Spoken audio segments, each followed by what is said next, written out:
नमस्कार साथियों। आज हम लोग आपके सामने एक वीडियो लेकर के आ रहे हैं जिसमें ये बताने का प्रयास हम करेंगे कि मुख्य परीक्षा यानी जो अभी होने वाली है 70वीं बीपीएससी की, इनमें जो हम लोग अपने आंसर को लिखते हैं उसमें मानचित्र के प्रयोग को कैसे करें। क्योंकि जो भी विषय हो, चाहे वह इतिहास हो या अगर हम लोग इवन कि यदि पॉलिटी को पढ़ते हैं यानी कि राज्य व्यवस्था को यदि पढ़ा जाए, या फिर ज्योग्राफी को अगर हम लोग देखें, या फिर अगर हम लोग कोई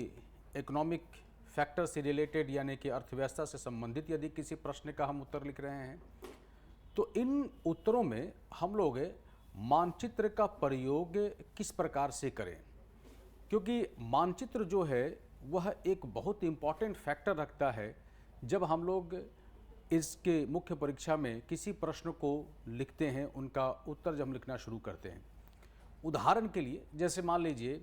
कि हम लोगों ने सपोज करो कि 1857 के रिवोल्ट के बारे में लिखा, तो जब आप ऐसा लिख रहे हैं तो एक तो साधारण आपका उत्तर जा रहा है सीधा सीधा, परंतु अगर जगह को चिन्हित कर करके लिखा जाए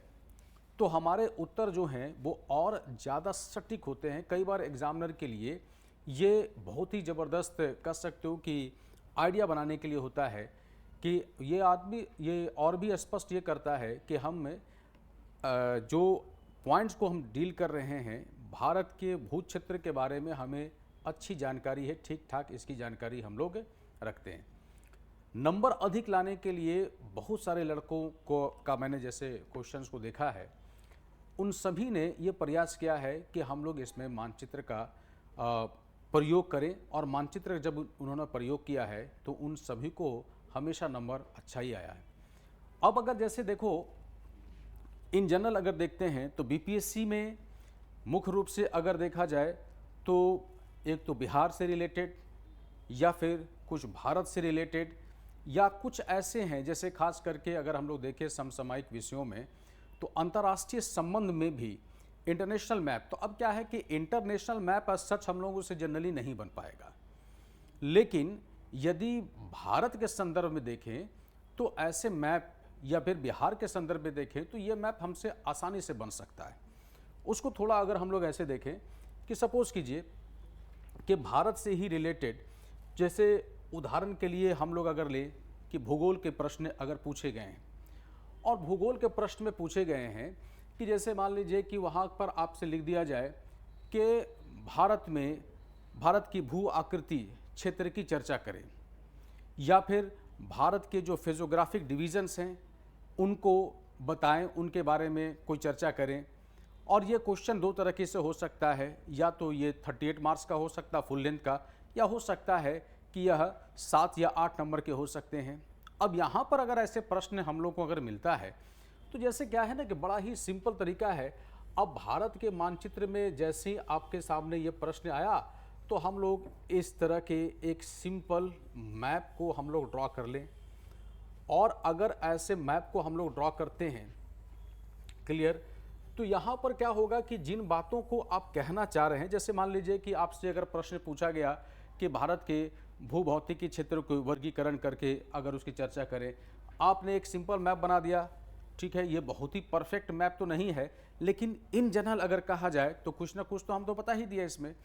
अब यहाँ पर क्या है कि आप इनमें, अब जैसे हम लोग यहाँ वाले के इलाके को दिखा दें कि भाई ये जो क्षेत्र है ये अगर देखा जाए तो ये हिमालय के भाग के रूप में हम लोग देख सकते हैं, ठीक है। इस वाले क्षेत्र को यानी कि अगर हम लोग यहाँ से ये वाले पूरे के पूरे भागों को देखें तो ये जो इलाका है, इस इलाके को आप चिन्हित करके बता दिया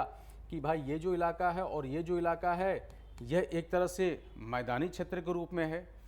इसी तरह से अगर हम लोग बात करें तो फिर यहाँ वाले इलाके को हम लोग इस तरह से हम लोग डिविजन्स कर देते हैं, और यहाँ पर आप बता सकते हैं कि ये वाले जो पूरे के पूरे क्षेत्र हैं ये क्या है, तो ये पठारी क्षेत्र है। अब एक और चीज़ हम लोग क्या करेंगे कि इसमें लेबलिंग भी करते जाते हैं। अब जैसे हमने यहाँ पर वर्गीकरण में लिखा तो लिखा कि ये क्या क्षेत्र है, तो ये पर्वतीय क्षेत्र है। ये वाले क्षेत्र क्या हैं, तो यहाँ पर लिख दिया कि ये वाले जो भाग हैं ये भारत के मैदानी प्रदेश में से आते हैं। क्लियर है। ये वाले क्षेत्र क्या हैं, तो यहाँ पर हमने लिखा कि ये प्रदेश जो हैं ये भारत के पठारी क्षेत्र में आते हैं। क्लियर। इसी तरह से ये वाला जितना भी भाग हमको देख रहे हैं, तो इस भाग के बारे में यहाँ पर ऐसे लेबलिंग कर दिया और ये लिखा कि भाई ये वाला जो भाग है ये पश्चिमी घाट का भाग है। ये वाला जो भाग हम देख रहे हैं ये भाग जो है यह पूर्वी घाट का भाग है। इस इलाके को आप ऐसे करके चिन्हित कर दिया। ठीक है, थोड़ा सा अलग कुछ मार्क लगा दिया और यहाँ पर ये लिख दिया कि ये क्या है, तो ये भारत के कैसे प्रदेश हैं, तो इस प्रदेश के बारे में हम लोग लिखा कि ये भारत का जो है वह मरुस्थलीय प्रदेश के रूप में हम देश को चर्चा करते हैं इसके बारे में। ठीक है। इसी तरह से जैसे हम लोग देखें यहाँ वाले के भाग को हम लोग क्या कर सकते हैं, थोड़ा सा अलग कुछ पेंसिल के आपको लेकर के इसको आप अलग से इस तरह से कुछ मार्क कर सकते हैं और यहाँ पर आप लिख देंगे कि भाई ये वाले क्या इलाके हैं, तो हम यहाँ पर लिख सकते हैं कि यह मध्यवर्ती क्या है, तो यह मध्यवर्ती उच्च भूमि के क्षेत्र माने जाते हैं। तो एक्चुअली में क्या होता है कि हम लोग अब जैसे यहाँ पर हम लोग कह सकते हैं कि ये वाले इलाके में आपने ऐसा किया और यहाँ पर आपने लिखा कि ये क्या है, तो ये इलाके जो है वो आइलैंड्स हैं, जिसमें हम लोग कह सकते हैं कि ये इलाका क्या है, तो लक्षद्वीप है। इधर के इलाके में आप इस तरह से ड्रॉ कीजिए और यहाँ पर हम लोगों ने लिख दिया कि ये क्या है, तो लिख दिया कि यह अंडमान और निकोबार द्वीप समूह है। तो वर्गीकरण जब करते हैं तो जैसे वर्गीकरण में हम लोग अगर जैसे लिखते हैं कि हिमालय प्रदेश यानी पर्वतीय प्रदेश, मैदानी प्रदेश, ठीक है, इसके बाद पठारी प्रदेश, इसके बाद तटीय मैदानी प्रदेश है, ठीक है, पश्चिमी और पूर्वी भाग। इसी प्रकार से फिर हम लोग आइलैंड रीजन्स को जब वर्गीकरण करते हैं, आप जितनी बातों को लिखेंगे, अब एक छोटा सा क्वेश्चन है, सपोज करो कि इस तरह के प्रश्न आपसे पूछे गए हैं और यहाँ पर केवल एक प्रदेश के बारे में क्वेश्चन पूछा गया, आपसे पूछा गया कि हिमालय के बारे में लिखें और हिमालय के बारे में लिखा और ये प्रश्न आपको मात्र कितना है, तो 7 या 8 मार्क्स का पूछा गया है। तो स्वाभाविक है कि 7 और 8 मार्क्स के प्रश्न पर एक और पूछा क्या गया है, तो पूछा जा रहा है सिंपल क्या, तो उसमें पूछा ये जा रहा है कि आप जो हैं यह क्या कीजिए, तो आप बताइए सिर्फ हिमालय के बारे में। तो जब हमसे हिमालय के बारे में केवल पूछ रहा है तो हम ज़्यादा यहाँ पर क्या कर सकते हैं, तो सिर्फ यहाँ वाले एक भाग को हमने ऐसे उठाया, इस तरह से एक नक्शे हमने बनाए और यहाँ पर हम लोग क्या कर सकते हैं कि इस पूरे रीजन्स को ग्रेट हिमालय, देन यहाँ से हम लोग देखते हैं मिडिल हिमालय और फिर यहाँ से हम लोग देखते हैं कि यह है आउटर हिमालय। अब हमने यहाँ पर बना दिया। अब इसको हम क्या कर सकते हैं कि लिख दिया, यहाँ पर लेवलिंग भी करते चले जाएंगे कि ये वाला क्या है, तो लिखा कि भाई ये महान हिमालय है। क्लियर। यहाँ पर लिख दिया कि ये क्या है, तो हम लिख सकते हैं कि ये मध्य या इसको हम लोग लघु हिमालय कहते हैं। फिर यहाँ पर आपने लिख दिया कि ये क्या है, तो आपने लिख दिया कि बाहरी या फिर इसे हम लोग क्या कहते हैं, तो यह शिवालिक श्रेणी है। आप ऐसे लेबलिंग अगर कर देते हैं और फिर इसके बारे में आप अगर लिख देते हैं,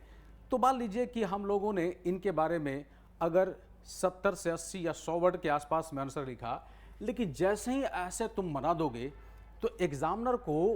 ये चीज़ जो है ना बड़ा अपील करता है कि आप जो चीज़ लिख रहे हैं उसको आपने एक्सप्लेन भी कर दिया। आपसे हो सकता है कि यहाँ से रिलेटेड क्वेश्चन पूछ दे कि भाई पार हिमालय के बारे में यानी ट्रांस हिमालय के बारे में लिखिए, उनके चोटियों के बारे में चर्चा कीजिए। अब ट्रांस हिमालय लिख रहे हैं तो Karakoram range, Ladakh range, Zanskar range, यहाँ पर आप इसको लेवलिंग कर दिया। ठीक है, आपने लिख दिया काराकोरम श्रेणी। ठीक है, आपने यहाँ पर लिखा कि ये क्या है, तो आपने यहाँ पर कर दिया कि भाई यह क्या है, तो लिखा कि ये लद्दाख श्रेणी है।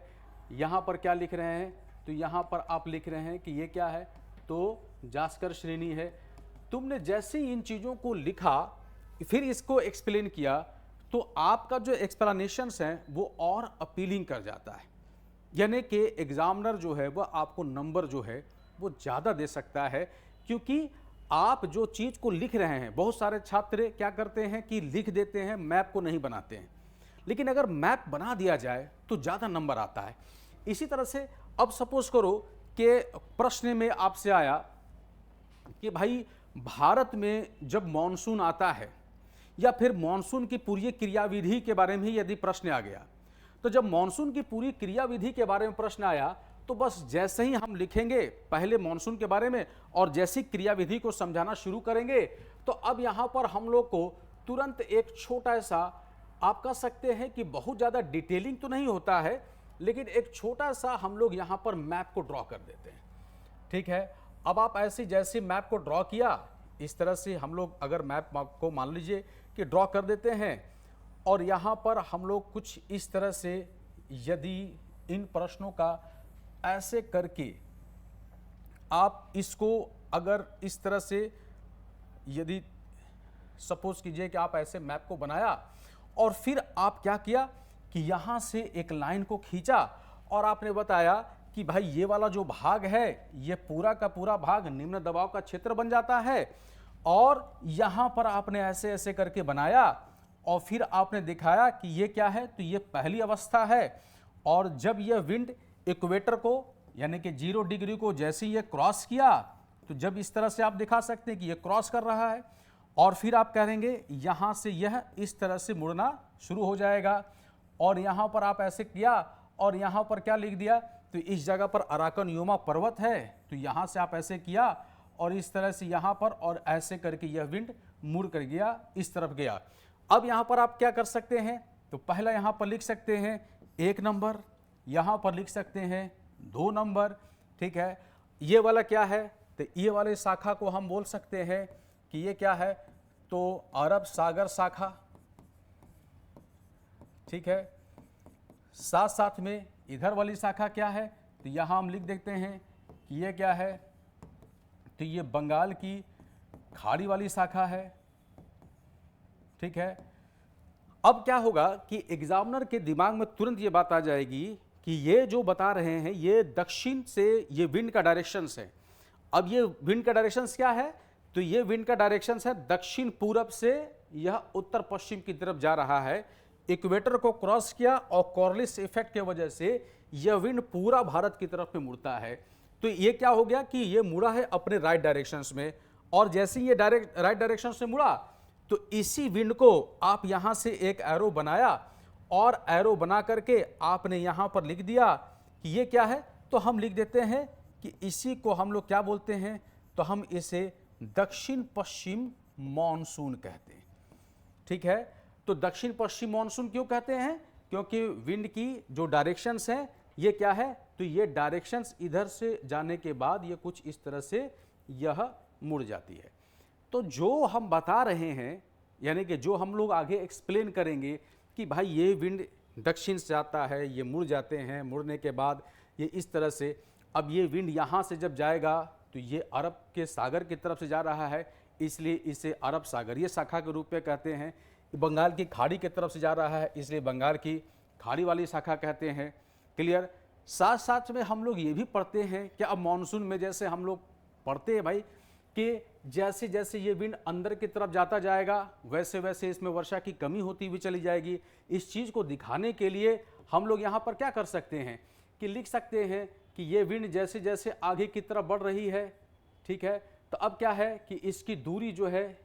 ठीक है, यानी इसकी दूरी क्या हो रहा है, तो जलीय क्षेत्र से बढ़ रहा है। अब जलीय क्षेत्र से जब ये बढ़ेगा तो स्वाभाविक है कि इससे क्या होगा, तो इससे क्या होगा, वर्षा की कमी होगी। ठीक है, तो जलीय क्षेत्र से जैसे जैसे इसकी दूरी बढ़ेगी वर्षा की कमी होती चली जाएगी। इसका मतलब है यहाँ पर आपने किया कि यहाँ पर वर्षा अधिक और यहाँ पर वर्षा कम होगा। ठीक है, इसी तरह से दक्षिण से उत्तर की तरफ हम लोग बढ़ते चले जाएंगे तो यहाँ पर हम लोग कर सकते हैं कि यहाँ पर वर्षा ज़्यादा होगा और जैसे जैसे उत्तर की तरफ जाएंगे वैसे वैसे वर्षा की कमी होती चली जाएगी। तो अब जैसे मान लीजिए कि हमने यहाँ पर पूरा मानसून की क्रियाविधि को समझाना हुआ तो ऐसा हम लिख सकते हैं। आपसे हो सकता है कि प्रश्न आपसे पूछ सकता है कि भाई वृष्टि छाया क्षेत्र का मतलब क्या होता है, ये क्या है, इसके बारे में छोटा सा एक पॉइंट को लिख दीजिए। वृष्टि छाया क्षेत्र आपसे पूछा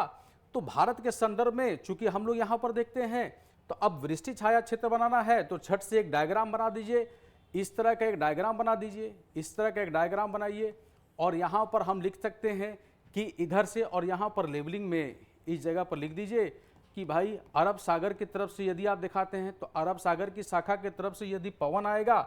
तो ये पवन जो आएंगे ये इधर की तरफ से आएंगे और यहाँ पर आएगा तो ये ऊपर की तरफ में उठेगा। यहाँ से ये पवन आएगा, ठीक है, इस तरह से, तो ये क्या होगा, ऊपर की तरफ उठ करके बादलों का यह निर्माण करेगा और यहाँ पर वर्षा जो है वो ज़्यादा होगी। और ये वाला जो भाग होगा, ये वाला जो भाग होगा,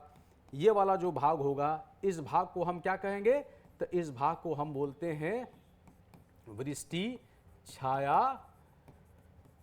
क्षेत्र हम कहते हैं। यानी अरब सागर के जो पास वाले भाग होते हैं, यानी पश्चिमी घाट की अगर हम लोग बात करते हैं तो पश्चिमी घाट का पश्चिमी भाग जो होगा यहाँ पर अधिक वर्षा होगी और पश्चिमी घाट का ये जो पूर्वी भाग होगा यहाँ पर वर्षा की कमी होगी। आप ऐसी डायग्राम अगर बना देते हैं फिर इसको नीचे एक्सप्लेन करते हैं, एग्जामिनर को एकदम तुरंत समझ में आ जाएगा कि आप मेरी बात को समझ रहे हैं और आपने आंसर जो लिखा है। तो अगर किसी को सपोज करो कि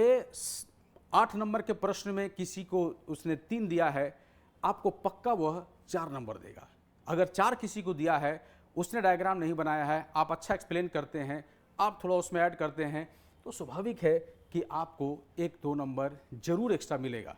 और मुख्य परीक्षा में तो हमारे लिए 1-1 नंबर की आवश्यकता रहती है। पिछले बार जैसे मॉनसून के बारे में इस तरह के कई प्रश्न पूछे गए,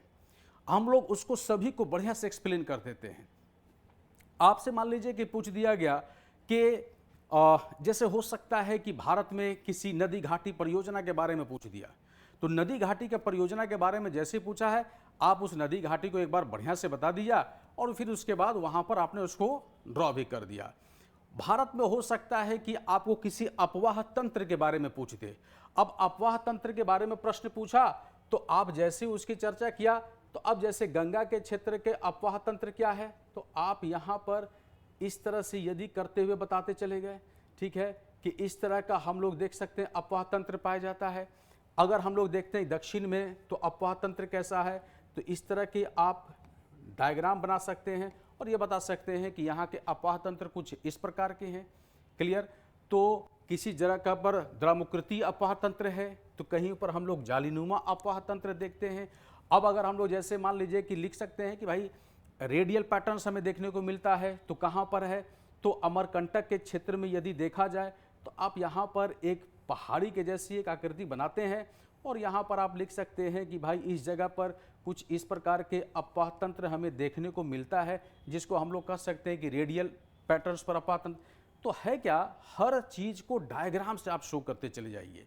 मान लीजिए कि आपके सामने अगर क्वेश्चन जैसे पूछा गया कि भाई प्री मानसून शावर यानी मानसून पूर्व बौछार के बारे में आप, तो अगर ऐसे प्रश्न मान लीजिए पूछे गए कि मानसून पूर्व बौछार के बारे में यदि ऐसा प्रश्न आया, ठीक है, तो कहीं कोई दिक्कत सच नहीं है। आप क्या कर सकते हैं, उनके लिए मानचित्र का प्रयोग कर सकते हैं। अब जैसे मान लीजिए कि मानसून पूर्व बौछार है,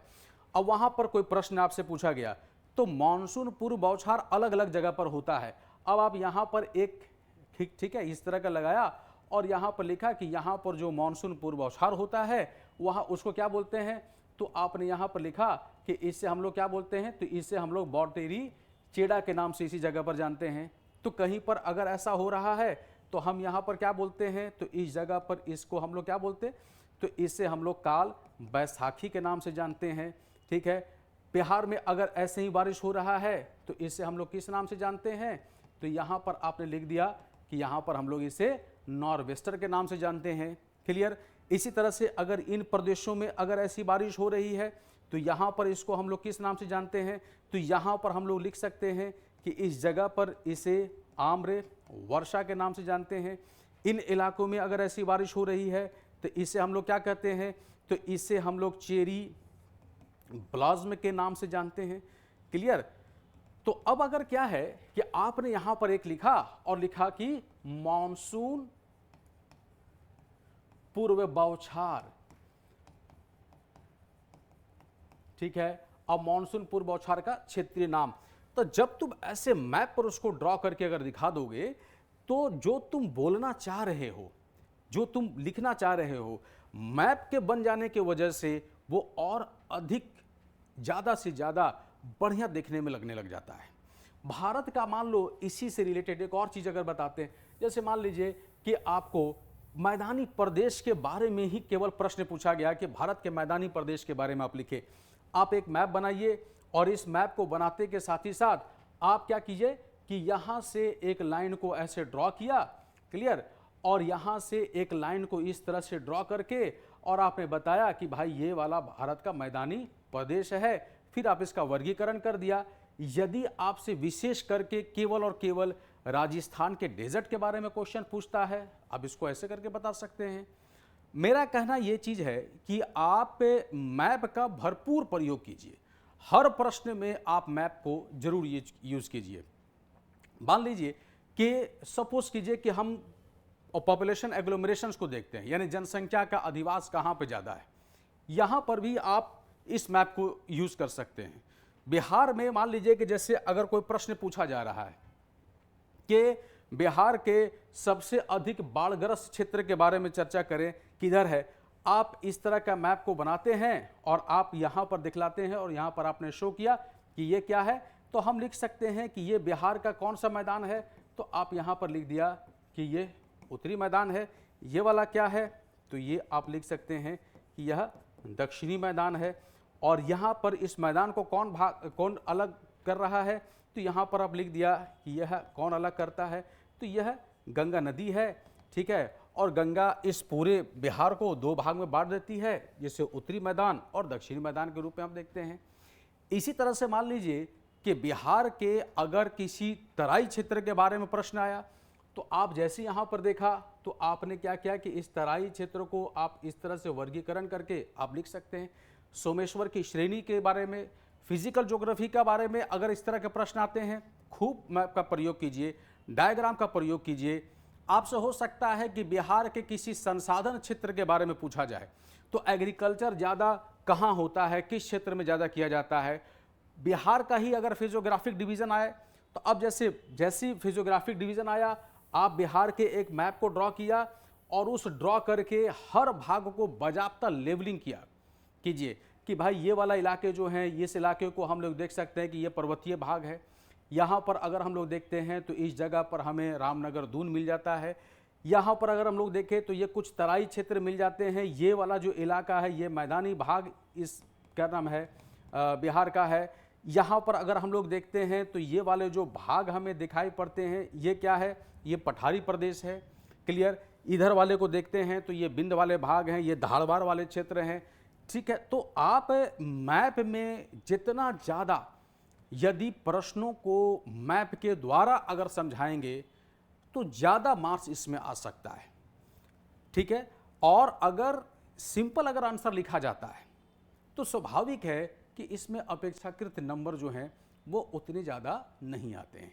छोटे छोटे मैप को बनाइए, छोटे छोटे डायग्राम को बना करके छोटा छोटा आप कर सकते, किसी भी चीज़ को बताने के लिए अगर आप इनका प्रयोग करते हैं तो स्वाभाविक है कि आपको नंबर ज़्यादा आएगा। तो उम्मीद है कि ये चीज़ आपको समझ में आई होगी कि हम लोग अपने उत्तर जब लिखते हैं तो उन उत्तर को लिखते समय प्रयास कीजिए कि ज़्यादा से ज़्यादा मैप बनाइए। कोई ऐसा नहीं कि एक ही बार में हम पूरे इंडिया का मैप को बना दें। क्षेत्रीय आधार पर मैप को बना सकते हैं। अगर नॉर्थ ईस्ट को दिखाना है तो नॉर्थ ईस्ट को बना दीजिए, यदि वेस्टर्न साइड को बनाना है तो वेस्टर्न दक्षिण भारत को बनाना है, दक्षिण भारत के मैप को बनाइए। बिहार में अगर आपको केवल इस वाले इलाके को अगर दिखाना है, इस वाले इलाके को दिखाना है, तो जो प्रदेश आपको वहाँ पर बताना है उन प्रदेशों को बताने के साथ साथ में छोटा सा एक मैप वहाँ पर जरूर डालने का प्रयास कीजिए, ठीक है। हिस्ट्री में भी हम लोग जब आंसर को लिखते हैं तो वहाँ पर भी ज़बरदस्त मैप का प्रयोग किया जाता है। तो ऐसे में क्या होगा कि आपके जो प्रश्न के उत्तर जो लिखे जा रहे हैं, एग्जामिनर उन उत्तर को पढ़ने से पहले एक बार अगर मानचित्र को देख लेता है, उसका समझ में आ जाता है कि आपने इनको इस तरह से सजाया है, तो आपके प्रश्न में जो एक तरह से कहा जाए कि उसकी जो खूबसूरती है, उसका जो एक समझाने का जो तरीका हो जाता है, वो और अधिक सटीक हो जाता है। प्रयास कीजिए कि हम अपने जितने भी मुख्य परीक्षा के प्रश्न को लिखें, उनमें हम लोग मैप का भरपूर प्रयोग कीजिए। ज़्यादा से ज़्यादा इसका प्रयोग करने का प्रयास कीजिए। धन्यवाद।